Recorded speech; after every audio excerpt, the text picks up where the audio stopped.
Good morning my dear students, welcome to K classes online. I am Kishan Babariya.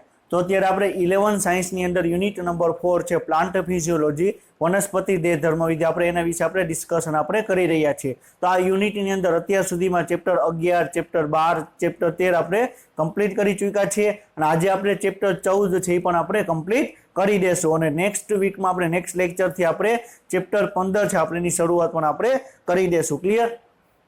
તો chapter 14 ની અંદર અત્યાર સુધીમાં આપણે શું જોયું કે ગ્લુકોઝમાંથી આપણે સંપૂર્ણ ઓક્સિડેશન કરવામાં આવે, તેમાંથી ઇલેક્ટ્રોન કઈ રીતે મુક્ત કરવામાં આવે છે અને એમાંથી ઉર્જા કઈ રીતે મુક્ત કરવામાં આવે છે આપણે ઓલરેડી આપણે ડિસ્કશન આપણે કરી ચૂક્યા છીએ. તો ગ્લાયકોલિસિસ શું છે, ટીસીએ ચક્ર શું છે, ઇટીએસ શું છે, આપણે બધું જ આપણે ડિટેલમાં આપણે ડિસ્કશન આપણે કરી ચૂક્યા છીએ. ક્લિયર?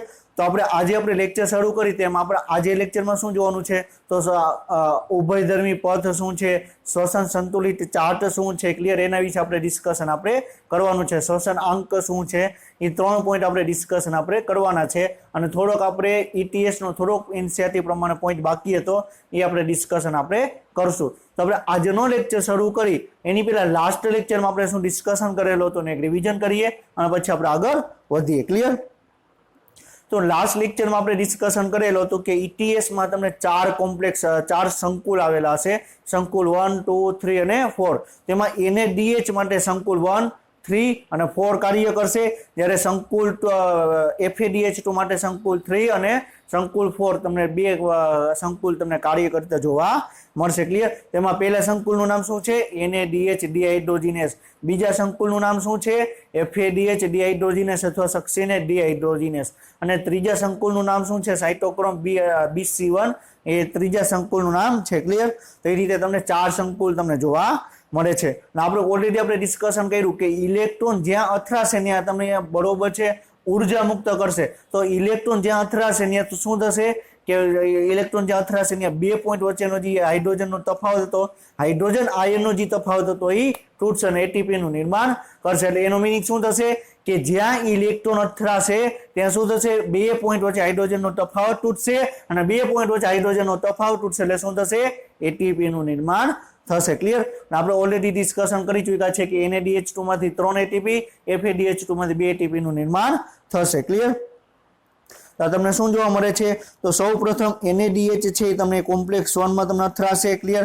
એના પછી કોમ્પ્લેક્સ 3 માં એનું ઇલેક્ટ્રોનનું વહન કરશે અને એના પછી કોમ્પ્લેક્સ 4 ની અંદર ઇલેક્ટ્રોનનું વહન કરશે અને ત્યાંથી ઇલેક્ટ્રોન છે ઓક્સિજનને આપી દેશે. એટલે ગ્લુકોઝના સંપૂર્ણ દહનમાં ઇલેક્ટ્રોનને સૌથી છેલ્લે યુઝ કરનાર કોણ છે? સૌથી છેલ્લે ઇલેક્ટ્રોનને સ્વીકારનાર કોણ છે? ઓક્સિજન છે. ઓક્સિજન એક ઇલેક્ટ્રોનને સ્વીકારશે, બહારથી બે હાઇડ્રોજનને લેશે અને એક પાણીના અણુનું નિર્માણ કરશે. ક્લિયર? પછી આપણે વાત કરેલી હતી કે ઇલેક્ટ્રોન છે પેલા એ કોમ્પ્લેક્સ NADH2 માંનો ઇલેક્ટ્રોન છે. ક્લિયર? અને પ્રોટોન છે ક્યાં આવશે?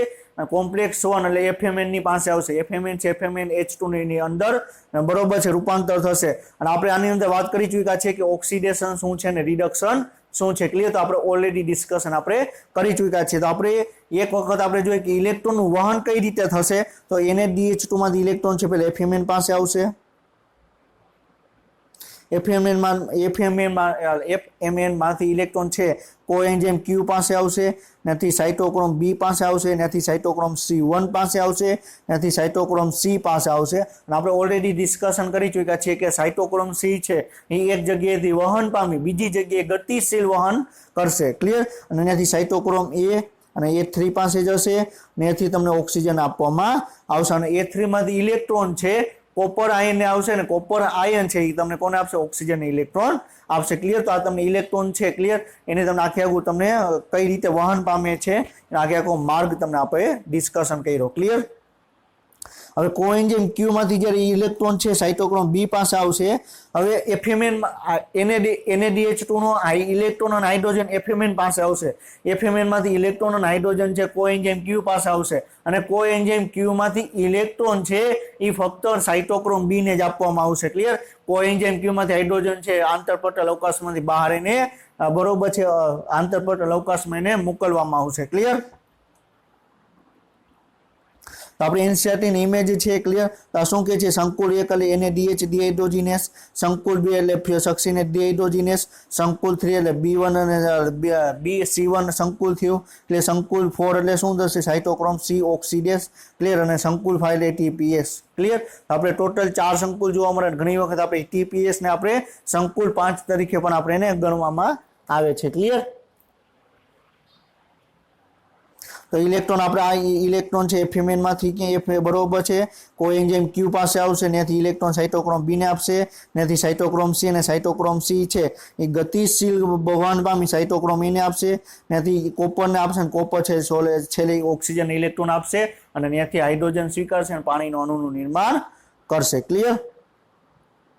હવે તમને એમ પ્રશ્ન પૂછે કે સૌથી એમ પૂછવામાં આવે કે ગ્લુકોઝના ઓક્સિડેશનમાં ગ્લુકોઝના શોષણની ક્રિયા દરમિયાન ઓક્સિજનનો ઉપયોગ કઈ જગ્યાએ કરવામાં આવે છે ક્લિયર. તો એમ ઓપ્શન આપેલો હોય ગ્લાયકોલિસિસ, બી ઓપ્શન આપેલો હોય TCA ચક્ર, ત્રીજો ઓપ્શન આપેલો ETS અને ચોથો ઓપ્શન આપેલો હોય ETS નો સંકુલ 4 ક્લિયર. ETS માં તો થાય જ છે પણ મોર કરેક્ટ કયો થશે ETS ની અંદર સંકુલ 1 માં નથી કાર્ય કરતો, 2 માં નથી કાર્ય કરતો, 3 માં નથી કાર્ય કરતો, ક્યાં કાર્ય કરે છે સંકુલ 4 પાસે ઓક્સિજન છે એનો ઉપયોગ કરવામાં આવે છે. ત્રીજો ઓપ્શન સાચો છે અને ચોથો ઓપ્શન સાચો છે, તો આપણે મોર સાચો આન્સર આપણે ગોતવાનો આવી ગયો છે સંકુલ 4 ક્લિયર. પછી આપણે ડિસ્કશન કર્યું કે 2 પોઈન્ટ વચ્ચેનો હાઇડ્રોજન આયનનો તફાવત તૂટશે એટલે શું કરશે ત્યાંથી ATP નું નિર્માણ થશે. ATP નું નિર્માણ કઈ રીતે થશે ADP અને ADP ની જોડે કાર્બનિક ફોસ્ફેટ જોડાશે એટલે ATP નું નિર્માણ કરશે ક્લિયર. જો કે ઓક્સિજનની હાજરી અતિ આવશ્યક છે કારણ કે આ સમગ્ર તંત્રમાં હાઇડ્રોજનને મુક્ત કરીને સમગ્ર પ્રક્રિયાને સંચાલિત કરવામાં આવે છે ક્લિયર. તો આપણે એ વાત કરી કે Fmn માંથી ઇલેક્ટ્રોન અને હાઇડ્રોજન છે કોએન્ઝાઇમ Q પાસે આવશે અને કોએન્ઝાઇમ Q માંથી ઇલેક્ટ્રોન ફક્ત તમને સાઇટોક્રોમ B ને આપવામાં આવશે, હાઇડ્રોજન સાઇટોક્રોમ B સ્વીકારશે નહીં ક્લિયર. તો ફક્ત ઇલેક્ટ્રોનના વહનનું જ અહીંયા તમને ડિસ્કશન કરવામાં આવશે, એને શું કહેવામાં આવે ઇલેક્ટ્રોન પરિવહન તંત્ર ક્લિયર. ઓક્સિજન છે અંતિમ હાઇડ્રોજન ગ્રાહકના સ્વરૂપમાં કાર્ય કરે ક્લિયર. એટલે શું કે છે ઓક્સિજન છે અંતિમ હાઇડ્રોજનનો ગ્રાહક ક્લિયર, કે સૌથી છેલ્લે ઇલેક્ટ્રોનનો ઉપયોગ કોણ કરશે ઓક્સિજન, સૌથી છેલ્લે હાઇડ્રોજનનો ઉપયોગ કોણ કરશે ઓક્સિજન ક્લિયર. હવે શું કે ફોસ્ફોરાઇલેશન કરતા વિરુદ્ધ જ્યાં પ્રોટીન ધારના નિર્માણની પ્રકાશ ઉર્જાનો ઉપયોગ ફોસ્ફોરાઇલેશન માટે થાય છે ક્લિયર. તો શું કે છે ફોટોફોસ્ફોરાઇલેશનમાં શું આપણે થતું હતું ફોટો એટલે પ્રકાશ, ફોસ્ફોરાઇલેશન એટલે શું કે ATP નું નિર્માણ. તો આપણે પ્રકાશ સંશ્લેષણની પ્રક્રિયામાં આપણે ATP નું નિર્માણ ક્યાં થતું હતું થાઇલેકોઇડના પટલની અંદર. જ્યારે આપણે વાત કરવામાં આવે કે ગ્લુકોઝનું ઓક્સિડેશન કરવામાં આવે અને શ્વસનમાં ભાગ લેવામાં આવે ત્યારે ATP નું નિર્માણ છે આંતરપટલ અવકાશમાં તમને થતું જોવા મળે ક્લિયર. કોના આંતરપટલ અવકાશમાં કણાભ સૂત્રના આંતરપટલ અવકાશમાં. શ્વસનની આ પ્રકારની પ્રક્રિયામાં ઓક્સિડેશન રિડક્શન દ્વારા ઉર્જાની પૂર્તિ થાય છે, તેના ફળસ્વરૂપે આકારણથી થતી આ ક્રિયાવિધિને ઓક્સિડેટિવ ફોસ્ફોરાઇલેશન કહેવામાં આવે છે ક્લિયર. તો આપણે શું વાત કરી આપણે ઓલરેડી આપણે ડિસ્કશન કરેલું હતું ફોટોફોસ્ફોરાઇલેશન પ્રકાશની પ્રક્રિયામાં ATP નું નિર્માણ. તો ફોટોફોસ્ફોરાઇલેશન ઓક્સિડેટિવ ફોસ્ફોરાઇલેશન એટલે શું કે ઓક્સિજનની હાજરીમાં ATP નું નિર્માણ થશે. આધારક આધારિત ફોસ્ફોરાઇલેશન એટલે શું કે પ્રક્રિયા દરમિયાન ડાયરેક્ટ ATP નું નિર્માણ થશે. તો અહીંયા આપણે NaDH2 માંથી 3 ATP નું નિર્માણ થયું પણ કઈ રીતે ઓક્સિજનની હાજરીમાં. તો એને શું કહેવામાં આવે ઓક્સિડેટિવ ફોસ્ફોરાઇલેશન કહેવામાં આવે ક્લિયર. અને આપણે ડિસ્કશન કર્યું કે ઇલેક્ટ્રોન છે એક ઘટકમાંથી બીજા ઘટકમાં ત્યાંથી પહેલા ઇલેક્ટ્રોન Fmn માંથી કોએન્ઝાઇમ Q માંથી સાઇટોક્રોમ B ત્યાંથી C1 એવી રીતે સાઇટોક્રોમ B માંથી C1 માંથી C એ રીતે આગળ વહન પામે છે. તો જે ઇલેક્ટ્રોન લેશે અને ઇલેક્ટ્રોન દેશે તો એક ઓક્સિડેશન પામશે અને એક રિડક્શન પામશે ક્લિયર. પટલ સાથે સંકળાયેલા ATP સંશ્લેષણની ક્રિયાવિધિમાં વિષયમાં તમે પહેલા અભ્યાસ કરી ચૂક્યા છો ક્લિયર. આપણે ઓલરેડી આપણે ચેપ્ટર 13 ની અંદર આપણે ડિસ્કશન કરી ચૂક્યા છે કે ATP નું નિર્માણ કઈ રીતે થશે. ફક્ત એક જ ફેરફાર છે, ઓલું શું થતું હતું થાઇલેકોઇડના પટલની અંદર હાઇડ્રોજન આયન જમા થતા હતા, અહીંયા શું થાય છે કણાભ સૂત્રોના આંતરપટલ અવકાશમાં હાઇડ્રોજન આયન જમા થાય છે. બેમાં ક્રિયાવિધિ સેમ જ, 2 પોઈન્ટ વચ્ચે હાઇડ્રોજનનો તફાવત તૂટશે એટલે ATP નું નિર્માણ થશે. બેમાં ATPase ઉત્સેચક કાર્ય કરશે, ATPase ઉત્સેચક F0 અને F1 ભાગ ધરાવશે ક્લિયર। જેના અગાઉના પ્રકરણમાં આપણે રસાયણ આશ્રિત અધિતર કેમિયોસ્મોટિક સિદ્ધાંતો દ્વારા તમે આપણે સમજી ચૂક્યા છીએ ક્લિયર। જેમ કે પહેલા વર્ણવેલું છે કે ઇલેક્ટ્રોન પરિવહન તંત્ર દરમિયાન મુક્ત ઉર્જાનો ઉપયોગ એટીપી સિન્થેસ સંકુલ 5 ની મદદથી એટીપી નું સંશ્લેષણ થાય છે। તો એનસીઆરટી માં પણ આપેલું છે કે સંકુલ 5 ક્યુ છે એટીપીએસ ઉઠશે બરોબર છે। એટીપીએસ છે એ સંકુલ 5 તરીકે આપણે એને વર્ણન કરવામાં આવે છે ક્લિયર। આ સંકુલ છે બે ઘટક F0 અને F1 થી બનેલા હોય છે ક્લિયર। આપણે ઓલરેડી આપણે ડિસ્કશન કરેલું છે કે પટલની અંદર ખૂપેલો ભાગ છે ને F0 કહેવામાં આવે અને પટલની બહાર જે તમને શીર્ષ વાળો ભાગ જોવા મળે એને શું કહેવામાં આવે F1 કહેવામાં આવે। અને F1 છે શીર્ષ પ્રદેશની રચનામાં પરિઘીય પટલમાં પ્રોટીનની રચના ધરાવે છે ક્લિયર। તો આ શું છે આ પટલની અંદર ખૂપેલો ભાગ છે તો F0 ક્લિયર। આ પટલની બહાર ભાગ છે તો F1 તો હાઇડ્રોજન આયન છે આવી રીતે તમને બહાર નીકળશે ક્લિયર। અને આખે ગુત જે F1 નો ભાગ છે ક્લિયર એ તમને સોરી F0 નો ભાગ છે ફરશે એટલે શું થશે એટીપી નું નિર્માણ થશે ક્લિયર। જ્યાં અકાર્બનિક ફોસ્ફેટ અને એડીપી માંથી એટીપી નું સંશ્લેષણ થાય છે એટલે શું કહે છે એડીપી પ્લસ પીઆઈ એટલે શું થશે અકાર્બનિક ફોસ્ફેટ ઇનઓર્ગેનિક ફોસ્ફેટ। તો એડિનોસાઇન ડાયફોસ્ફેટ જોડે અકાર્બનિક ફોસ્ફેટ જોડાશે તો શેનું નિર્માણ કરશે એટીપી નું નિર્માણ કરશે ક્લિયર। F0 એ અંતર્ગત કલા પ્રોટીન સંકુલ છે જે ચેનલ બનાવે છે। તો આપણે વાત કરી કે F0 ભાગ છે તમને પટલની અંદર ખૂપેલો હશે F1 ભાગ છે તમને પટલની બહાર તમને જોવા મળશે। F0 ભાગ થ્રુ બરોબર છે આખે હાઇડ્રોજન આયન છે આંતરપટલ અવકાશમાંથી તમને બરોબર છે કણાભ સૂત્રના પટલની અંદર એન્ટર થશે અને જેના દ્વારા પ્રોટીન આંતરિક પટલને પાર કરે છે ક્લિયર। તો ચેનલ દ્વારા પ્રોટોન પસાર થવાથી એટીપી ના ઉત્પાદન માટે F1 ઘટકની ઉત્સેચક એ સપાટી સાથે જોડવામાં આવે છે ક્લિયર। ચેનલ થ્રુ જ્યારે પ્રોટોન છે હાઇડ્રોજન આયન છે આંતરપટલ અવકાશમાંથી કણાભ સૂત્રોના પટલની અંદર દાખલ થશે ક્લિયર। તો શું થશે F0 ભાગ જે ફરશે એટલે શું થશે F0 ભાગ જે F1 ની જોડે જોડાશે અને એટીપી નું નિર્માણ કરશે ક્લિયર। ઇલેક્ટ્રોન પ્રોટોન કેમિકલ જોડાણના ફોર્સ સ્વરૂપે 2H+ આયન આંતરપટલ અવકાશમાંથી થઈને કણાભ સૂત્રના મેટ્રિક્સ તરફ ગતિ કરે છે જેથી એક એટીપી નું નિર્માણ એક એટીપી નું સંશ્લેષણ થાય છે। Very IMP clear. હવે તમને પ્રશ્ન પૂછે એક એટીપી ના નિર્માણ માટે કેટલા હાઇડ્રોજન આયનની જરૂર પડે ક્લિયર કેટલા આવે 2H+ છે ક્લિયર। બે હાઇડ્રોજન આયન છે આંતરપટલ અવકાશમાંથી બરોબર છે કણાભ સૂત્રોના આધારકની અંદર આવે એટલે શું થશે એક એટીપી નું નિર્માણ થશે ક્લિયર। આ 2H+ આની અંદર આવ્યા એટલે શું થશે એડીપી છે એ અકાર્બનિક ફોસ્ફેટ જોડે જોડાશે અને એટીપી નું નિર્માણ કરશે ક્લિયર। બે હાઇડ્રોજન છે એના માટે રિસ્પોન્સિબલ છે ક્લિયર। હવે આપણે ડિસ્કશન શું કરવાનું છે હવે આપણે ગ્લુકોઝની આપણે ગણતરી કેટલા એટીપી નું નિર્માણ થાય આપણે ઓલરેડી આપણે ડિસ્કશન કરી ચૂક્યા છીએ। હવે આ પોઈન્ટ તમને શું કહેવા માંગે છે ક્લિયર। હવે આપણે વાત કરવામાં આવે કે આપણે વાત કરવામાં આવે કે કોઈ પણ આપણે ગ્લુકોઝનું ઓક્સિડેશન કરીએ તો 38 એટીપી નું નિર્માણ થશે ક્લિયર। હવે ઘણી વખત શું આપણે એક એક્ઝામ્પલ એટલે પછી આપણે સમજવાની ટ્રાય કરીએ કે આ ઇમેજ તમને શું કહેવા માંગે છે ક્લિયર। હવે તમારે કોઈ પણ તમે ઘરની અંદર છો હવે તમારે કોઈ પણ વસ્તુ તમે બહાર લેવા જવી છે તો તમે શું કરશો તમારા વોલેટમાં તમે 1000 રૂપિયા 2000 રૂપિયા તમે રાખશો ક્લિયર। હવે તમારે કોઈ પણ વસ્તુ તમે લેવા જવી છે તો તમે વોલેટથી તમે પૈસા એને આપશો હાલ્યો ભાઈ તમારે 500 રૂપિયા થયા તો હું તમને 500 રૂપિયા આપી દઉં ક્લિયર। પરંતુ હવે તમારી પાસે 2000 રૂપિયા પૂરા થઈ ગયા છે અને તમારી ઇમરજન્સીમાં જરૂર છે ક્લિયર। તો તમે શું કરશો તમારી પાસે એટીએમ કાર્ડ છે એટીએમ માં જશો તમે એટીએમ સ્વાઇપ કરશો અને એટીએમ માંથી તમે પૈસા ઉપાડી લેશો ક્લિયર।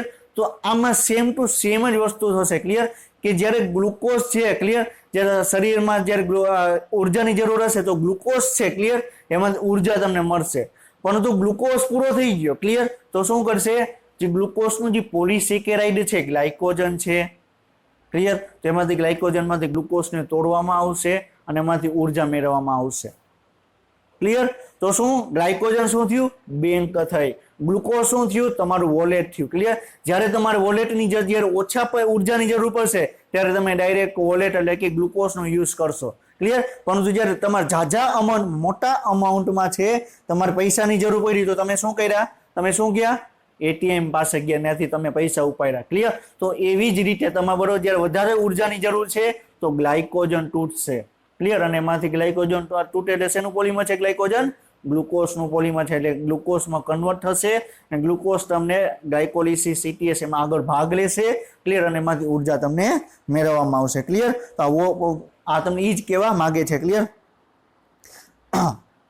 વોલેટ એટલે શું કે બરોબર છે, તમે જ્યારે જરૂર હશે ત્યારે એનો યુઝ કરવામાં આવે છે. બેંક એટલે શું થશે કે જ્યારે તમારે વધારે પ્રમાણમાં જરૂર છે. હવે ઘણી વખત શું થશે કે તમારા એકાઉન્ટમાં તો પૈસા છે બરોબર, માની લે કે તમારા એકાઉન્ટમાં બરોબર છે 2 લાખ રૂપિયા પડ્યા છે.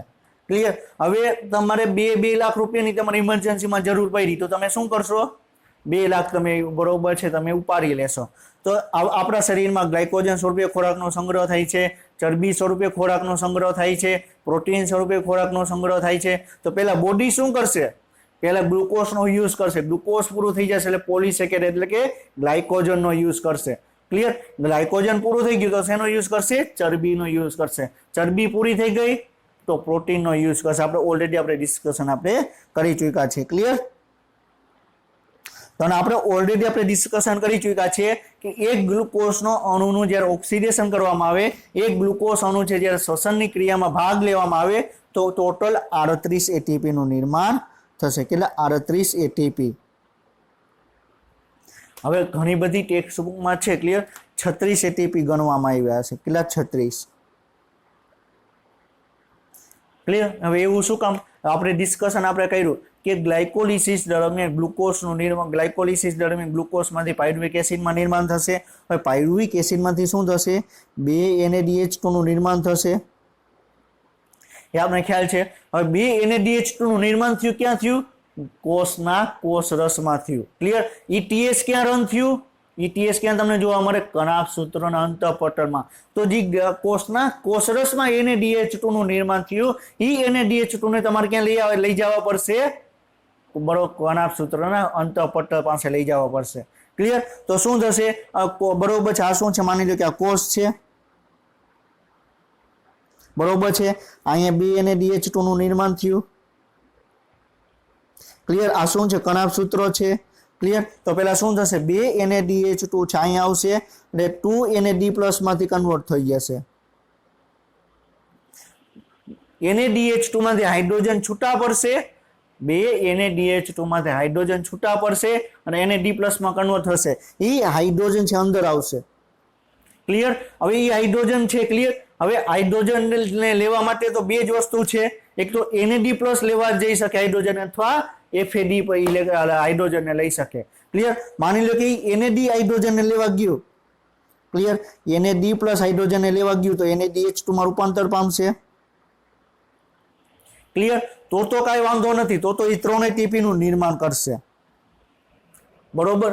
પરંતુ હવે જે NADH2 માંથી જે હાઇડ્રોજન છૂટા પડ્યા એ કણાભ સૂત્રોને અંદર દાખલ થયા. ક્લિયર. હવે એ હાઇડ્રોજન FAD લેવા ગયું તો હવે FAD હાઇડ્રોજન સ્વીકાર કરશે તો શેમાં રૂપાંતર પામશે, FADH2. ક્લિયર. તો FADH2 2 ATP નું નિર્માણ કરશે. હવે 2 NADH2 હતા. ક્લિયર. તો 6 ATP નું નિર્માણ કરશે. FADH2 2 છે તો 4 ATP નું નિર્માણ કરશે. ક્લિયર. તો ઓવરઓલ શું થયું, 2 ATP નું બરોબર છે તમને લોસ જશે. ક્લિયર. શું થશે, 2 ATP છે એનો તમને લોસ થશે. ઘણી વખત 38 ની જગ્યાએ 36 ATP ગણવામાં આવે છે. ઘણા બધા કોષની અંદર આ પ્રકારે પણ જોવા મળે. જો હાઇડ્રોજન છે NAD+ સ્વીકારી લેશે તો કાંઈ વાંધો નથી, તો 3 ATP નું નિર્માણ કરશે, તો ટોટલ 38 ATP નું નિર્માણ કરશે. પરંતુ કોષરસમાંથી હાઇડ્રોજન આયન છે એ કણાભ સૂત્રમાં આવે અને કણાભ સૂત્રમાં જો FAD+ હાઇડ્રોજન ને સ્વીકાર કરશે તો શું થશે, FAD છે FADH2 માં રૂપાંતર પામશે. FADH2 તમને ખ્યાલ છે કે 2 ATP નું નિર્માણ કરશે. ક્લિયર. સમજાઈ ગયું. એટલા માટે ઘણી જગ્યાએ તમને 36 ATP આપેલા હોય તો કન્ફ્યુઝ થવાની જરૂર નથી. એના માટેનો આપણે કોન્સેપ્ટ પણ ડિસ્કશન કર્યો અને આપણે ઓલરેડી જાણીએ છીએ કે એક ગ્લુકોઝના મોલિક્યુલમાંથી તમને 38 ATP નું નિર્માણ થશે. 8 ATP ગ્લાયકોલિસિસમાં, 30 ATP ક્રેબ્સ ચક્રની અંદર તમને જોવા મળશે. ગ્લાયકોલિસિસમાં 2 ATP છે આધારક આધારિત જોવા મળશે, 6 ATP ઓક્સિડેટિવ ફોસ્ફોરાયલેશન દ્વારા જોવા મળશે. જ્યારે તમને ક્રેબ્સ ચક્રની અંદર 2 એટીપી બરોબર છે ઓક્સિડેટિવ ફોસ્ફોરાઇલેશન દ્વારા અને 28 એટીપી છે સોરી 2 એટીપી છે આધારક આધારિત ફોસ્ફોરાઇલેશન દ્વારા અને આ 28 એટીપી છે એ તમને ઓક્સિડેટિવ ફોસ્ફોરાઇલેશન દ્વારા પ્રાપ્ત થશે. આપણે ઓલરેડી આપણે ડિસ્કશન આપણે કરી ચૂક્યા છે. ક્લિયર? હવે આપણે એના પછીનો નેક્સ્ટ પોઈન્ટ છે ક્લિયર શ્વસન સંતુલિત ચાર્ટ, એના વિશે આપણે ડિસ્કશન આપણે કરવાનું છે. ક્લિયર? તો શું કહે છે, પ્રત્યેક ઓક્સિડાઇઝ ગ્લુકોઝ અણુને નિર્માણ થનાર વાસ્તવિક એટીપીની ગણતરી હવે કરતી હોય તો સંભવિત છે, પરંતુ વાસ્તવમાં આ એક સિદ્ધાંતિક અભ્યાસ જ રહી ગયો છે. ક્લિયર? તો હવે આપણે વાત કરવામાં આવે ક્લિયર આપણે આ ડિસ્કશન પણ કરશું કે આપણે વાત કરી કે ગ્લુકોઝમાંથી બરોબર ગ્લાયકોલિસિસમાં બરોબર છે આગળ વધ્યું, છેલ્લે 2 પાયરુવિક એસિડના નિર્માણ પામ્યા. 2 પાયરુવિક એસિડ છે એ બરોબર TCA ચક્રમાં ભાગ લેશે એટલે તમને NADH2 અને FADH2 તમને ભાગ લેશે. બરોબર છે? હવે NADH2 FADH2 ETS માં ભાગ લેશે તો તમને છેલ્લે તમને કેટલા 38 ATP નું નિર્માણ થશે. આપણે ઓલરેડી ડિસ્કશન કરી ચૂક્યા. પરંતુ બરોબર એવું જરૂરી નથી કે એક વખત ગ્લુકોઝનું ઓક્સિડેશન થવાની શરૂઆત કરી એટલે છેલ્લે તમને 38 ATP નું નિર્માણ થશે. આ તો આપણે એક સૈદ્ધાંતિક રીતે આપણે ડિસ્કશન કર્યું કે આના પછી આ આના પછી આ અને આના પછી આ તમને જોવા મળે. ક્લિયર? આપણે વાત કરવામાં આવે કે ઓલરેડી આપણે ડિસ્કશન આપણે ઘણી વખત એક્ઝામ્પલ પણ લઈ ચૂક્યા છીએ કે હું મારે રાજકોટની અંદર અત્યારે હું ઇન્દિરા સર્કલે ઊભો છું. ક્લિયર? ઇન્દિરા સર્કલેથી મારે ગોંડલ ચોકડીએ જવું હોય તો મારે ગોંડલ ચોકડીએ જવા માટેના ઘણા બધા રસ્તા છે. ક્લિયર? કઈ રીતે? ગોંડલ ચોકડીથી ડાયરેક્ટ 150 ફૂટ રિંગ રોડનો પકડું, ઇન્દિરા સર્કલથી ડાયરેક્ટ ગોંડલ ચોકડીએ પહોંચું, પછી ઇન્દિરા સર્કલેથી બસ સ્ટેન્ડે જાઉં, બસ સ્ટેન્ડેથી બરોબર ગોંડલ ચોકડીએ જાઉં, ઇન્દિરા સર્કલેથી રેલવે સ્ટેશને જાઉં, રેલવે સ્ટેશનેથી હું બરોબર છે ગોંડલ ચોકડીએ પહોંચું. બરોબર એ મારી પાસે ઘણા બધા રસ્તા છે. ક્લિયર? તો સેમ ટુ સેમ બરોબર હું એવું નથી કે એક વાર બરોબર છે ઇન્દિરા સર્કલે હું આવ્યો મારે ગોંડલ ચોકડીએ જવું હોય તો હું બરોબર છે 150 ફૂટ રિંગ રોડ જ હું પકડું એવું જરૂરી નથી.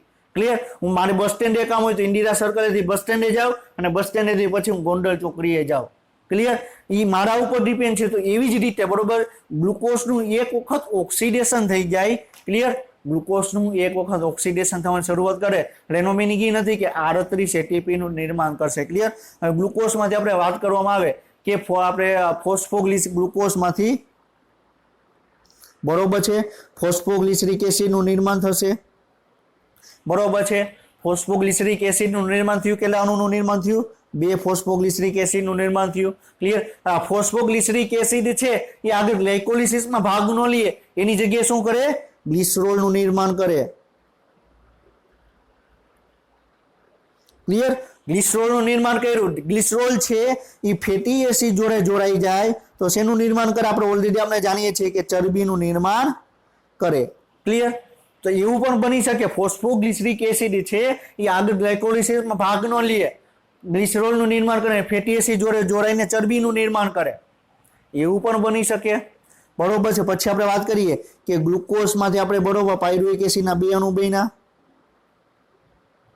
ક્લિયર? હવે પાયરુવિક એસિડ છે આગળ બરોબર છે TCA ચક્રમાં ભાગ ન લે એની જગ્યાએ પાયરુવિક એસિડ છે એમાંથી બરોબર છે એમિનો એસિડનું નિર્માણ કરે. પાયરુવિક એસિડ એમિનો એસિડનું પણ નિર્માણ કરી શકે. ક્લિયર? હવે વાત કરવામાં આવે માની લો કે પાયરુવિક એસિડ છે. ક્લિયર? એ આગળ ETS માં ભાગ લ્યું, એસિટાઇલ કોએન્ઝાઇમ એનું નિર્માણ કર્યું. કોનું? એસિટાઇલ કોએન્ઝાઇમ એ.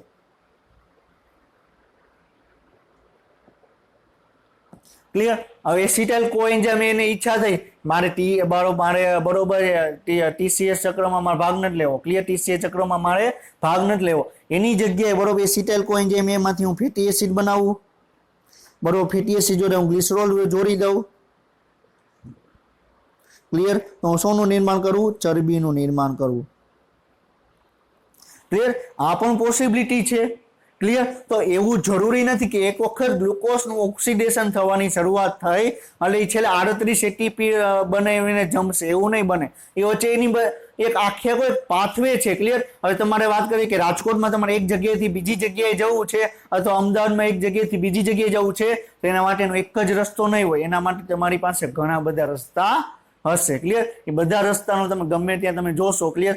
તમે કોઈ પણ તમે ટ્રાય પણ કરેલી હશે. તમે માની લો કે કોઈ મોટા સિટીમાં તમે છો. ક્લિયર? માની લો કે તમે વડોદરા અથવા અમદાવાદ જેવા મોટા સિટીમાં છો, આ તમે કઈ ભૂલા પડી કે તમને ખ્યાલ નથી પડતો કે આ કઈ જગ્યા છે, ક્લિયર? તો તમે શું કરશો, તમે ગમે જ્યાં તમે જવાનું ચાલુ કરશો, ક્લિયર, તો અમદાવાદના કોઈ પણ એક ખૂણે તો પહોંચશો, ક્લિયર, અને ત્યાંથી તમે તમારી બરોબર જ્યાં જે જગ્યાએ જવું છે એ જગ્યાએ તમે જઈ શકશો, ક્લિયર? તો આમાં એ જ થશે, ગ્લુકોઝની ઈચ્છા થઈ, બરોબર, પાયરુવિક એસિડની ઈચ્છા થઈ, મારે આ TCA ચક્રમાં ભાગ નથી લેવો, મારે એમિનો એસિડનું નિર્માણ કરવું છે, તો એમિનો એસિડનું નિર્માણ કરશે, ક્લિયર? કોષને ઈચ્છા થઈ કે બરોબર મારે અત્યારે ચરબી, મારે ઉર્જાની અત્યારે જરૂર નથી, બરોબર છે, મારે અત્યારે ચરબીની જરૂર છે, તો શું કરશે, એસિટાઇલ કોએન્ઝાઇમ એ છે એ શું કરશે, ગ્લિસરોલનો જોડાશે અને શું નિર્માણ કરશે, ચરબીનું નિર્માણ કરશે, ક્લિયર? તો એ કોષ ઉપર ડિપેન્ડ કરે છે કે એને કઈ જગ્યાએ બરોબર કયા પાથવે ને કઈ જગ્યાએ લઈ જવો, ક્લિયર? પછી આપણે વાત કરી કે ગ્લુકોઝમાંથી બરોબર છે એટલે આપણે પાયરુવિક એસિડ બન્યું, પાયરુવિક એસિડમાંથી આલ્ફા કીટો ગ્લુટારિક એસિડ બન્યું, આપણે ખ્યાલ છે, બરોબર છે? આલ્ફા કીટો ગ્લુટારિક એસિડ એવું એક એસિડ છે જેમાંથી તમે કોઈ પણ એમિનો એસિડ તમે બનાવી શકો, ક્લિયર? કોઈ પણ એમિનો એસિડ છે તમે બનાવી શકો, ક્લિયર? તો કોઈ પણ એમિનો એસિડ બનાવવા માટે આલ્ફા કીટો ગ્લુટારિક એસિડની જરૂર પડે, ક્લિયર? તો આલ્ફા કીટો ગ્લુટારિક એસિડ છે આગળ સક્સિનિક એસિડમાં રૂપાંતર ન પામે, એની જગ્યાએ એમિનો એસિડમાં રૂપાંતર પામે, ઘણા બધા એમિનો એસિડ બનાવે, ક્લિયર? તો ઘણી બધી અહીંયા તમને પોસિબિલિટી તમને જોવા મળે, ક્લિયર? તો શું કે છે, આ એક ક્રમિક સુવ્યવસ્થિત ક્રિયાત્મક પરિપથ છે જેમાં એક જ ક્રિયાસ્થાનથી બીજા ક્રિયાસ્થાનનું નિર્માણ થાય છે, જેમાં ગ્લાયકોલિસિસથી શરૂ થઈ TCA ચક્ર NTS પરિપથ એક પછી એક આવે છે, અને ગ્લાયકોલિસિસમાં સંશ્લેષિત NADH પણ આવે છે, અને જ્યાં તેનું ઓક્સિડેશન થાય છે, ક્લિયર? તો એક પછી એક પથ તમને જોવા મળે, એક પથ છે, ક્લિયર?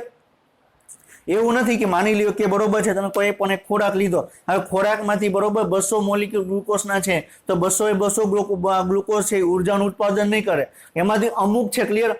માની લ્યો કે મારે પ્રોટીનની જરૂર છે, તો પાયરુવિક એસિડમાંથી એમિનો એસિડ બનાવશે અને એમિનો એસિડમાંથી પ્રોટીનનું નિર્માણ કરશે, ક્લિયર? હવે મારે બોડીની અંદર મારે ચરબીની જરૂર છે, ક્લિયર? તો ગ્લિસરોલ બનાવશે, ફોસ્ફોગ્લિસરિક એસિડ, અને એમાંથી તમે ચરબીનું નિર્માણ કરશે. તો તમને કોઈ પણ જે પથ છે તમને બીજા કોઈ પણ પથની જોડે તમે જોડી શકો છો, ક્લિયર?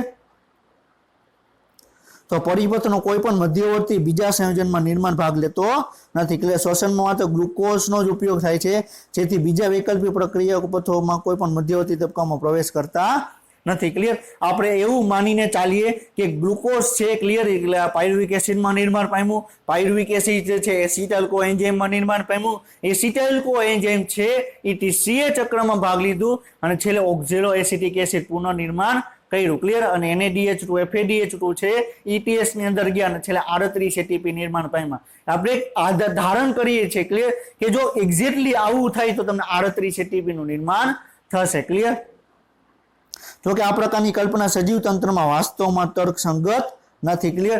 એકચ્યુઅલીમાં એવું થતું નથી કે ગ્લુકોઝ છે, ક્લિયર, 38 ATP નું નિર્માણ પામે, ક્લિયર?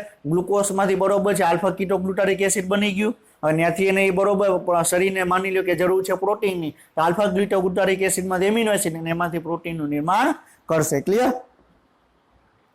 બધા પરિપથ એક પછી એક નથી, પરંતુ એક સાથે તમને કાર્ય કરે છે. આમાં એવું જરૂરી નથી કે ગ્લુકોઝમાંથી બરોબર પાયરુવિક એસિડનું નિર્માણ થયું પછી તમને TCA ચક્ર જોવા મળે, પછી ETS જોવા મળે. હવે એક વખત ગ્લાયકોલિસિસ બની ગયું, પાયરુવિક એસિડ બની ગયું, તો એકી જોડે બરોબર ઘણા બધા પાયરુવિક એસિડનું નિર્માણ થશે, એકી જોડે ઘણા બધા TCA ચક્રમાં બરોબર આગળ વધશે, અને ઘણા બધા NADH2 જે ETSમાં તમને આગળ વધતા જોવા મળશે, ક્લિયર?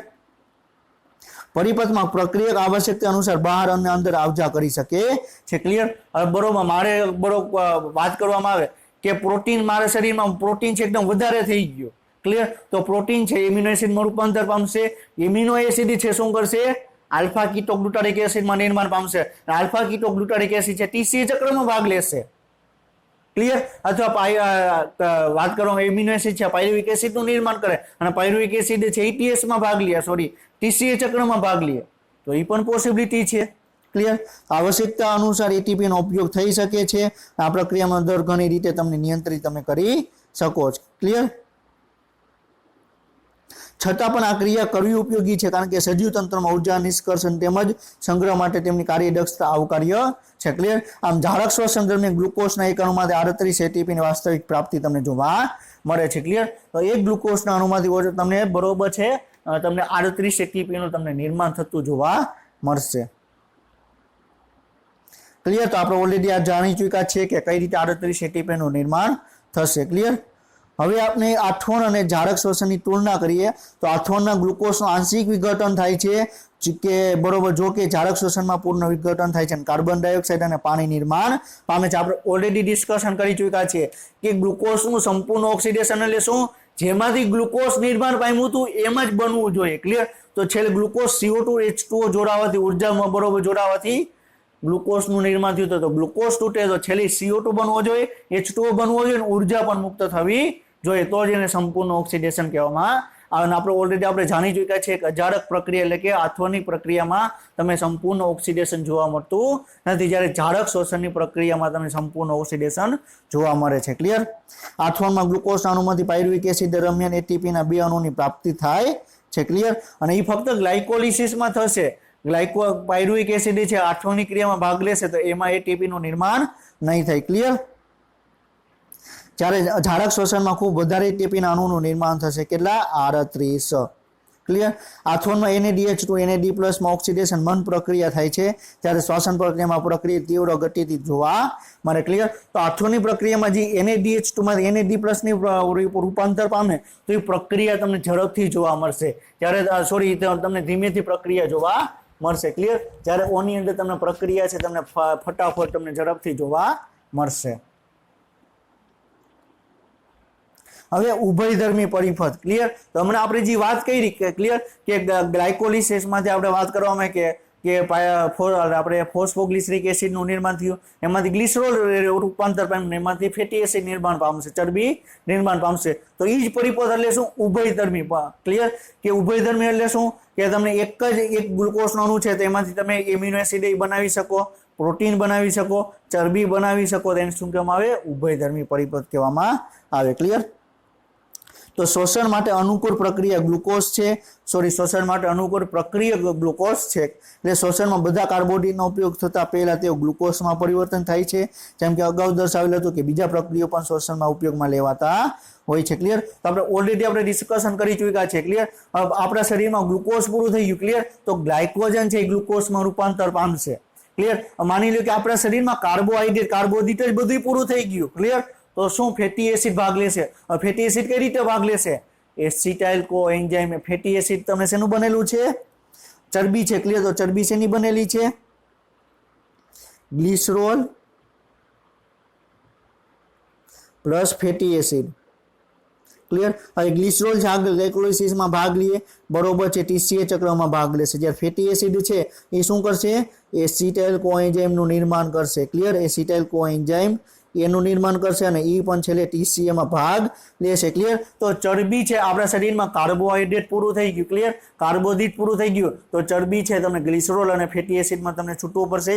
ગ્લિસરોલ છે એ તમને ગ્લિસરિક એસિડ ફોસ્ફોગ્લિસરિક એસિડમાં રૂપાંતર પામશે ગ્લાયકોલિસિસ દ્વારા, પાયરુવિક એસિડ, અને છેલ્લે TCA ચક્રમાં ભાગ લેશે. જ્યારે આપણે વાત કરવામાં આવે ફેટી એસિડ, તો ફેટી એસિડ છે એસિટાઇલ કોએન્ઝાઇમ એમાં રૂપાંતર પામે, અને એસિટાઇલ કોએન્ઝાઇમ એ છે TCA ચક્રમાં ભાગ લેશે. અને ગ્લિસરોલ અને ફેટી એસિડ શું છે? ક્લિયર? ચરબીનું નિર્માણ કઈ રીતે કરે? આપણે ઓલરેડી ચેપ્ટર 9 બાયોમોલિક્યુલ જૈવિક અણુ ચેપ્ટરની અંદર આપણે ઓલરેડી ડિસ્કશન આપણે કરી ચૂક્યા છીએ. હવે માની લો કે ચરબી પૂરી થઈ ગઈ, પ્રોટીનમાંથી આપણે ઉર્જા મેળવશું. કઈ રીતે?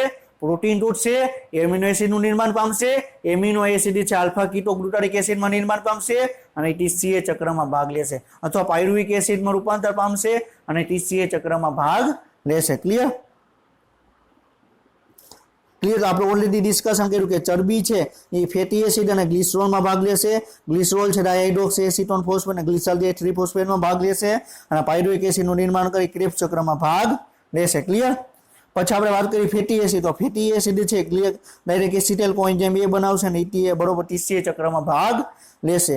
પ્રોટીન છે તો એમિનો એસિડમાં રૂપાંતર પામશે, એમિનો એસિડ છે એ બરોબર છે પાયરુવિક એસિડમાં રૂપાંતર પામશે અને પાયરુવિક એસિડ છે એસિટાઇલ કોએન્ઝાઇમ એમાં રૂપાંતર પામી TCA ચક્રમાં ભાગ લેશે. તો આપણે ઓલરેડી આપણે ડિસ્કશન આપણે કરી ચૂક્યા છે. ક્લિયર? તો આકૃતિમાં જુઓ કે વિવિધ પ્રક્રિયકો શ્વસન પરિપથમાં કેવી રીતે પ્રવેશે છે. ચરબી સૌથી પહેલા ગ્લિસરોલ અને ફેટી એસિડમાં વિઘટન પામે. આપણે ઓલરેડી આપણે ડિસ્કશન આપણે કરી ચૂક્યું છે. ક્લિયર? કે ચરબી છે તમને ફેટી એસિડ અને ગ્લિસરોલમાં વિઘટન પામશે. ક્લિયર? જો ફેટી એસિડ શ્વસનમાં ઉપયોગમાં લેવાય તો પહેલા એસિટાઇલ કોએન્ઝાઇમ એ બનાવી પરિપથમાં પ્રવેશ કરશે. ક્લિયર? ગ્લિસરોલ પહેલા પીજીએલ માં રૂપાંતરિત થઈ શ્વસન પરિપથમાં પ્રવેશ કરશે. ક્લિયર. પછી આપણે ચરબીનું આપણે વાત કરીએ. હવે પ્રોટીન કઈ રીતે લેશે? ક્લિયર. તો પ્રોટીન છે એમિનો એસિડમાં રૂપાંતર પામશે અને એમિનો એસિડ બરોબર બનાવશે અને પ્રત્યેક એમિનો એસિડ ડીએમિનિફિકેશન પછી સંરચનાના આધારે કેવી ચક્રમાં અથવા પાયરુવેટ અથવા એસિટાઇલ કોએન્ઝાઇમમાં વિવિધ તબક્કામાં પ્રવેશ કરશે. ક્લિયર. જો એમિનો એસિડ છે ક્લિયર, જો આલ્ફા કીટોગ્લુટારિક એસિડમાં રૂપાંતર પામે તો ટી બરોબર ડાયરેક્ટ ટીસી ચક્રમાં ભાગ લેશે. બરોબર છે. વાત કરવામાં આવે કે એમિનો એસિડ છે પાયરુવિક એસિડમાં નિર્માણ પામે તો બરોબર છે તમને શું કરશે? બરોબર ટીસી ચક્રમાં ભાગ લેશે. શ્વસન દરમિયાન પ્રક્રિયકનું વિઘટન થવાને કારણે શ્વસન ક્રિયામાં પરંપરાગત અપચય પ્રક્રિયા કહે છે અને શ્વસન પરિપથ શ્વસનીય અપચય પરિપથ છે, પરંતુ આ સમસ્યા બરોબર સારી છે. ક્લિયર. તો શું કહે છે કે તમને આની અંદર તમને શું જોવા મળે છે? એક બાજુ શું થાય છે, શું આપણે વાત કરવામાં આવે કે ગ્લુકોઝનું આપણે વિઘટન કરીએ છીએ, એટલે ગ્લુકોઝ અણુનું આપણે તોડીએ છીએ. ક્લિયર. અને બીજી બાજુ આપણે શું કરીએ છીએ? ઘણા બધા સંયોજનો છે આપણે નિર્માણ કરીએ છીએ. ક્લિયર. તો શું થશે? એક બાજુ ચય ક્રિયા થતી હશે, એક બાજુ અપચય ક્રિયા પણ તમને થતી જોવા મળશે. ક્લિયર. ઉપર વર્ણવેલ છે કે વિવિધ પ્રક્રિયકો ઉર્જાના હેતુ માટે શ્વસન પરિપથમાં કેવી રીતે પ્રવેશ કરે છે. આપણે ઓલરેડી આપણે ડિસ્કશન આપણે કરી ચૂક્યા કે એમિનો એસિડ કઈ રીતે પ્રવેશશે, પ્રોટીન કઈ રીતે પ્રવેશશે, ચરબી કઈ રીતે શ્વસન પરિપથની અંદર પ્રવેશ કરશે. ક્લિયર.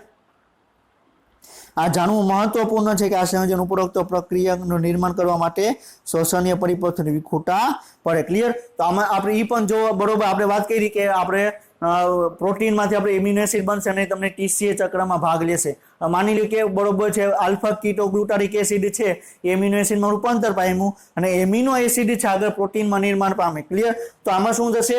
અમુક જગ્યાએ અણુ છે ક્લિયર આગળ ટીસીએ ચક્રમાં કે આગળ શ્વસન પરિપથમાં ભાગ નહીં લે, ત્યાંથી તમને છૂટા પડશે. ક્લિયર. અને છૂટા પડી બીજા કોઈ અણુનું નિર્માણ કરશે. ઘણી વખત શું કરશે કે અમુક અણુ છે શ્વસન પરિપથની અંદર દાખલ થશે અને શ્વસન પરિપથમાં આગળ ભાગ લેશે. ક્લિયર.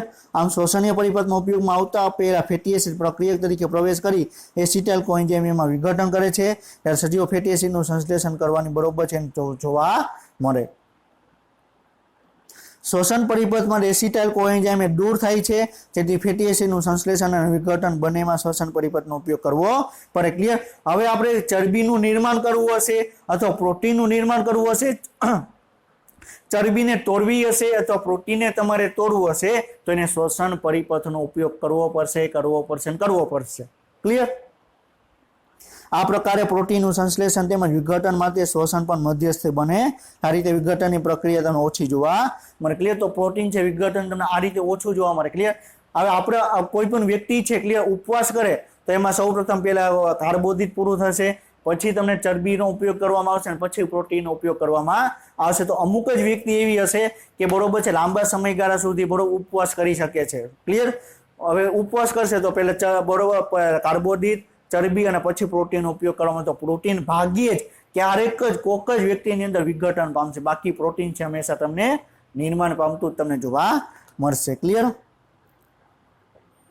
સજીવોમાં થતી વિઘટનની પ્રક્રિયા અપચય કહેવાય છે અને સંશ્લેષણની પ્રક્રિયાઓને ચય કહેવામાં આવે છે. તો શ્વસન પરિપથની અંદર અમુક જગ્યાએ અણુઓ તૂટશે અને અમુક જગ્યાએ અણુઓનું નિર્માણ થશે. આમ શ્વસન પરિપથ ચય અને અપચય બંને પ્રકારની પ્રક્રિયાનો સમાવેશ કરવામાં આવે, તેને એમ્ફીબોલિક પરિપથ કહેવામાં, ઉભયધર્મી પરિપથ કહેવામાં આવે છે. ક્લિયર. હવે એના પછીનો આ ચેપ્ટરનો સૌથી છેલ્લો ઇમ્પોર્ટન્ટ ભાગ છે શ્વસનાંક. ક્લિયર. તો શ્વસનાંક શું છે? ક્લિયર. અને એ શું કઈ કાર્ય કરે અહીં આપણે ડિસ્કશન આપણે કરવાનું છે. ક્લિયર. તો આપણે ચરબીનો શ્વસનાંક 1 કરતાં ઓછો જોવા મળે, પ્રોટીનનો શ્વસનાંક 1 કરતાં ઓછો જોવા મળે, એટલે કાર્બનિક એસિડનો શ્વસનાંક 1 કરતાં વધારે જોવા મળે, કાર્બોદિતનો શ્વસનાંક છે 1 જોવા મળે. ક્લિયર. તો શ્વસનાંક છે શું આપણે એ ડિસ્કશન કરીએ. ક્લિયર. તો આપણે શું વાત કરીએ શ્વસનાંક એટલે શું? એક વસ્તુ યાદ રાખજો, શું કે કોઈ પણ પ્રક્રિયા દરમિયાન આપણે શું થશે, આપણે કોઈ પણ શ્વસનની પ્રક્રિયા કરશું તો બરોબર ગ્લુકોઝ હશે અથવા કોઈ પણ ફેટી એસિડ છે તેને શ્વસનની પ્રક્રિયામાં શું કરશે? ઓક્સિજનનો ઉપયોગ કરવામાં આવશે અને CO2 ને છે તમારે મુક્ત કરવામાં આવશે. ક્લિયર. એને શ્વસનની પ્રક્રિયા કહેવામાં આવે.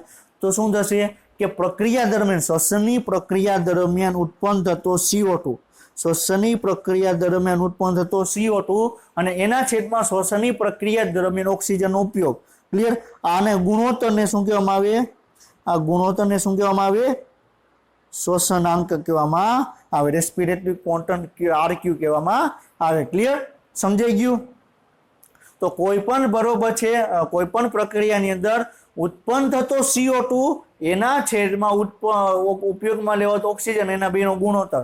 ક્લિયર? તો પ્રક્રિયાની અંદર ઉત્પન્ન થતો CO2 અને ઉપયોગમાં લેવાતા ઓક્સિજનના ગુણોત્તરને શ્વસનાંક કહેવામાં આવે, રેસ્પિરેટરી ક્વોન્ટિટી કહેવામાં આવે, RQ કહેવામાં આવે. શું કહેવામાં? ટૂંકમાં આપણે RQ પણ કહી શકીએ. ક્લિયર? તો આપણે ઈ ડિસ્કશન આપણે કરીએ. તો હવે શ્વસનની બીજી બાબતો આપણે જોઈએ કે જેમ કે તમે જાણો છો કે ઝાડક શ્વસન દરમિયાન ઓક્સિજન ઉપયોગ થાય છે અને કાર્બન ડાયોક્સાઇડ મુક્ત થાય છે. ક્લિયર? તો શ્વસન દરમિયાન મુક્ત થતો કાર્બન ડાયોક્સાઇડ અને ઉપયોગમાં લેવાતા ઓક્સિજનના ગુણોત્તરને શ્વસનાંક કહેવામાં આવે. ક્લિયર? તો શ્વસનાંક RQ એટલે મુક્ત થતા CO2 નું કદ અને ઉપયોગમાં લેવાતા O2 નું કદ. ક્લિયર? તો આપણે વાત કરીએ તો આપણે ગ્લુકોઝની અંદર બરોબર છે, આપણે ગ્લુકોઝ લીધો, એની અંદર આપણે ઓક્સિજન આપણે બરોબર છે કેટલા લીધા? 6 ઓક્સિજન લીધા. પ્રક્રિયાની અંદર તમને 6 CO2 તમને ઉત્પન્ન થયા. તો આમ મુક્ત થતા CO2 એટલે 6 CO2 અને ઉત્પન્ન થતા CO2 ઓક્સિજન એટલે કેટલા? 6. તો 6/6 એટલે 1. ક્લિયર? આને શું કહેવામાં? કાર્બોદિતનો શ્વસનાંક તમે હંમેશા તમને 1 જોવા મળે. ક્લિયર? કાર્બોદિતનો શ્વસનાંક તમે હંમેશા મોટે ભાગે, ક્લિયર, લગભગ 1 ની આજુબાજુ, એટલે કે આપણે 1 જ આપણે ગણવામાં આવે. ક્લિયર? અને શું થશે કે જેટલા ઓક્સિજનનો ઉપયોગ કરવામાં આવે છે એટલા તમને CO2 બરોબર છે મુક્ત થશે. તો શ્વસનાંક 1 તમને કહેવામાં આવશે. ક્લિયર? તો શું થશે? શ્વસનાંક ઝાડ શ્વસન દરમિયાન ઉપયોગમાં લેવાયેલા સ્વાસ્થ્ય પદાર્થો ઉપર નિર્ભર કરે છે. ક્લિયર? તો હમણાં આપણે વાત કરી કે કાર્બોદિતનો શ્વસનાંક તમને 1 જોવા મળશે. આપણે પ્રોટીન અને ચરબીનો શ્વસનાંક છે 1 કરતા તમને ઓછો તમને જોવા મળશે. કાર્બનિક એસિડનો શ્વસનાંક તમને 1 કરતા વધારે જોવા મળશે. શું કામ? તો સ્વાસ્થ્ય પદાર્થ કોના ઉપર છે એના ઉપર ડિપેન્ડ કરે. હવે હમણાં આપણે આગળ જોશું કે કાર્બોદિત અને ચરબી અને પ્રોટીનની અંદર તમને શ્વસનાંક કેમ 1 કરતા ઓછો જોવા મળે. ક્લિયર? કાર્બનિક એસિડની અંદર શ્વસનાંક કેમ 1 કરતા વધારે જોવા મળે આપણે નેક્સ્ટ સ્લાઇડની અંદર આપણે ડિસ્કશન આપણે કરશું. ક્લિયર? જો કાર્બોદિત પ્રક્રિયકના રૂપમાં હોય તો પૂર્ણ ઓક્સિડેશન થાય છે અને શ્વસનાંક 1 થાય છે. ક્લિયર? તો મુક્ત થતા CO2 અને ઉપયોગમાં લેવાતા O2 ની માત્રા છે સમીકરણ દ્વારા દર્શાવવામાં આવે. તો C6H12 ઓક્સિજન અને 6O2 ઉપયોગમાં લેવામાં આવ્યા. 6CO2 છે બરોબર મુક્ત થયા. તો 6CO2 એના છેદમાં 6O2 એટલે તમને 1 તમને જોવા મળશે. ક્લિયર? તો કાર્બોદિતનો શ્વસનાંક તમને કેટલો જોવા મળશે? 1 તમને જોવા મળશે. કાર્બોદિતનો શ્વસનાંક છે તમને કેટલો જોવા મળશે? 1 તમને જોવા મળશે. ક્લિયર? બીજી વસ્તુ આપણે વાત કરી કે ચરબી અને પ્રોટીનનો શ્વસનાંક 1 કરતા ઓછો કેમ જોવા મળે. ક્લિયર? તો તમે બધા ગોખી નાખશે કે ચરબી અને પ્રોટીનનો શ્વસનાંક 1 કરતા ઓછો જોવા મળે. ક્લિયર? 0.7 છે, 0.9 છે, તમને ગોખી લેશો. એકચ્યુઅલીમાં કઈ રીતે 1 કરતા ઓછો જોવા મળે આપણે એ સમજવાની આપણે ટ્રાય કરીએ. ક્લિયર? તો હવે આપણે વાત કરી ચરબી છે. ક્લિયર? તો આપણે ચરબી એટલે શું થયું? તો અત્યારે આપણે શું ડિસ્કશન કરતા હતા કે ચરબી અને આપણે પ્રોટીન છે એનો શ્વસનાંક તમને 1 કરતા તમને ઓછો જોવા મળે. હવે શું કામ એનો 1 કરતા ઓછો જોવા મળે? તો આપણે ઓલરેડી આપણે ડિસ્કશન કરી ચૂક્યા છે કે ચરબી છે. ક્લિયર? તો એમાં તમને શું જોવા મળે? ફેટી એસિડ અને ગ્લિસરોલ જોવા મળે.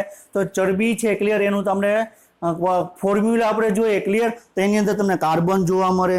ક્લિયર? હાઇડ્રોજન જોવા મળે અને ઓક્સિજન તમને જોવા મળે. પરંતુ કાર્બનની સંખ્યા છે ઓક્સિજન કરતા તમને વધારે જોવા મળે. કાર્બનની સંખ્યા છે ઓક્સિજન કરતા તમને વધારે જોવા મળે. ક્લિયર?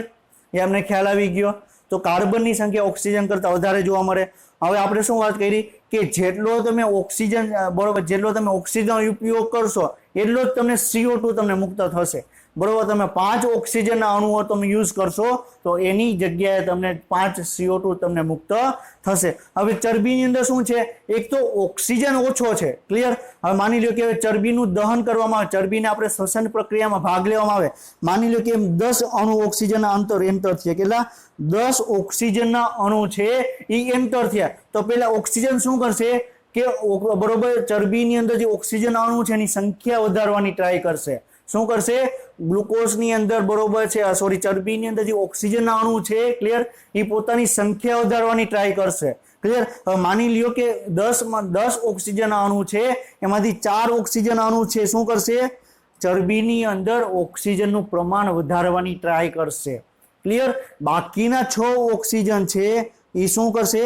બાકીના 6 ઓક્સિજન છે તમને શું કરશે? બાકીના 6 ઓક્સિજન શું કરશે? ઓબર શ્વસન પદાર્થમાં ભાગ લેશે અને 6 ઓક્સિજન ભાગ લીધો શ્વસન પ્રક્રિયામાં તો ઉત્પન્ન કેટલા CO2 થશે? 6 CO2 ઉત્પન્ન થશે. કેટલા? 6 CO2 તમને ઉત્પન્ન થશે. પણ એકચ્યુઅલીમાં તમે ઓક્સિજન કેટલા લીધા? 10 ઓક્સિજન લીધા. એમાંથી 4 ઓક્સિજન છે એ શું કરે છે? શ્વસન બરોબર પોતાની અણુઓની ગોઠવણી કરશે અને બાકીના 6 અણુ છે એ શું કરશે? શ્વસન પ્રક્રિયામાં ભાગ લેશે. તો આપણે આનું મતલબ શું થાય છે કે શ્વસન પ્રક્રિયામાં જેટલા CO2 ઉત્પન્ન થાય છે એનો ગુણોત્તર કોને એડ કરવાનો છે? શ્વસન પ્રક્રિયામાં ઉપયોગમાં લેવાતા ઓક્સિજન. તો અહીં શ્વસન પ્રક્રિયામાં બરોબર છે 10 ઓક્સિજનનો ઉપયોગ કરવામાં આવે છે. એકચ્યુઅલીમાં તમે 10 એન્ટર તો કર્યા એટલે અને ઉપયોગ કેટલા બરોબર CO2 કેટલા થાય છે? 6. ક્લિયર? તો 6/10 તો કેટલા થશે? 0.6. ક્લિયર? તો એવી રીતે આપણે નેચરલી તમને બરોબર છે ફેટી એસિડ જનરલી 0.6 થી 0.7 ની વચ્ચેનો તમને શ્વસનાંક જોવા મળે. તો આપણે ડિટેલમાં આપણે ડિસ્કશન કર્યું કે શું કામ શ્વસનાંક તમને આટલો બરોબર 1 કરતા ઓછો જોવા મળે. તો સેમ થિંગ તમને પ્રોટીનની અંદર જોવા મળશે. તો પ્રોટીનની તમે રચના જુઓ. ક્લિયર? તો કાર્બન, હાઇડ્રોજન, ઓક્સિજન ને નાઇટ્રોજન તમને જોવા મળે. ક્લિયર? હવે એમાં કાર્બનની સંખ્યા છે બરોબર છે એ પણ ઓક્સિજન કરતા તમને વધારે જોવા મળે. તો બરોબર પ્રોટીનમાં શું થશે? ઓક્સિજન છે બહારથી અંદર લેશે એટલે પોતાના અણુની રચનામાં ફેરફાર કરશે. બાકીના ઓક્સિજન અણુ છે એ શ્વસન પ્રક્રિયામાં ભાગ લેશે. ક્લિયર? તો જ્યારે ચરબી શ્વસનમાં ઉપયોગમાં લેવામાં આવે છે ત્યારે 1 કરતાં ઓછું હોય છે. તો આપણે ડિસ્કશન કર્યું કે શું કામ 1 કરતાં ઓછો જોવા મળે? તો ફેટી એસિડ ટ્રાઇપામિટીનના રૂપમાં આપણે કરીએ. ક્લિયર? તો ટ્રાઇપામિટીનનું બંધારણ છે એમાં આપણે 145 ઓક્સિજન આપણે યુઝ કર્યા. એની અંદર આપણે 145 ઓક્સિજન છે આપણે યુઝ કર્યા. તેમાંથી 102 CO2 મુક્ત થયા. એનો મિનિંગ શું થશે? 145 ઓક્સિજન આપણે બરોબર ટ્રાઇપામિટીનમાં એડ કર્યા. તેમાંથી 102 ઓક્સિજન છે એ શ્વસન પ્રક્રિયાની અંદર ભાગ લેશે. 102 ઓક્સિજન છે શ્વસન પ્રક્રિયામાં ભાગ લેશે તો 102 CO2 મુક્ત થશે. તો બાકીના જે વાત કરવામાં આવે કે 43 ઓક્સિજન છે એ શું કરશે? ટ્રાઇપામિટીનના બંધારણની અંદર ઓક્સિજનને એડ કરવામાં આવશે. શું કરશે? ટ્રાઇપામિટીનના બંધારણમાં ઓક્સિજન છે એને એડ કરવામાં આવશે. ક્લિયર? તો 102 CO2 ના છેદમાં 145 હોતું એટલે શ્વસનાંક 0.7 એટલે શ્વસનાંક તમને 1 કરતા તમને ઓછો તમને જોવા મળશે. ક્લિયર? જ્યારે પ્રોટીન સ્વાસ્થ્ય પદાર્થના રૂપમાં ઉપયોગમાં લેવાય ત્યારે એનો ગુણોત્તર લગભગ તમને 0.9 જેવો જોવા મળે. ક્લિયર? તો આપણે એ જ આપણે ડિસ્કશન કરવાનું શું કામ પ્રોટીનો 1 કરતા ઓછું જોવા મળે? કારણ કે એમાં બરોબર છે વધારે ઓક્સિજનની જરૂર પડે છે અને એમાં CO2 છે ઓછા મુક્ત થશે. અહીંયા આ જાણવું અતિ મહત્વપૂર્ણ છે કે સજીવોમાં સ્વાસ્થ્ય પદાર્થો માટે મોટે ભાગે 1 કરતાં વધારે હોય છે. ક્લિયર? શું કે છે? પરંતુ શુદ્ધ પ્રોટીન તેમાં ચરબી સ્વાસ્થ્ય પદાર્થો તરીકે ક્યારેય ઉપયોગમાં આવતા નથી. ક્લિયર? તો મોટે ભાગે આપણે વાત કરી કે ખોરાકમાં આપણે ઉર્જા મેળવીએ છીએ તો પહેલા શેનો યુઝ કરવામાં આવશે? ચરબીનો પહેલા કાર્બોદિતોનો યુઝ કરવામાં આવશે. ક્લિયર? એટલે કાર્બોદિતોનો તમને શ્વસનાંક તમે 1 જોવા મળે. ક્લિયર? બાકી કે બરોબર છે કાર્બોદિત પૂરું થઈ જશે તો જ ચરબીનો યુઝ કરવામાં આવશે. ક્લિયર? અને ચરબી પછી તમને પ્રોટીનનો યુઝ કરવામાં આવશે. તો ચરબી અને પ્રોટીન છે ક્યારેક જ તમને એનો સ્વાસ્થ્ય પદાર્થ તરીકે યુઝ કરવામાં આવે છે. ક્લિયર? તો આપણે આજે શું કમ્પ્લીટ કર્યું? ચેપ્ટર 14 છે આપણે કમ્પ્લીટ કર્યું. હવે નેક્સ્ટ લેક્ચરથી બરોબર આપણે ચેપ્ટર 15 ની આપણે શરૂઆત કરશું કે વૃદ્ધિ અને વિકાસ. ક્લિયર? વનસ્પતિની વૃદ્ધિ અને વિકાસ. ક્લિયર? તો આપણે આ 14મા ચેપ્ટરમાં આપણે મહત્વપૂર્ણ આપણે ગ્લાયકોલિસિસ ડિસ્કશન કર્યું. એ બરોબર છે TCA ચક્ર ડિસ્કશન કર્યું અને ETS આપણે ડિસ્કશન આપણે કર્યું. ક્લિયર? તો આપણે આજનો લેક્ચર છે અહીં કમ્પ્લીટ કરીએ છીએ. નેક્સ્ટ લેક્ચર સુધી વાંચતા રહેજો. All the best of luck. જય હિન્દ, જય ભારત.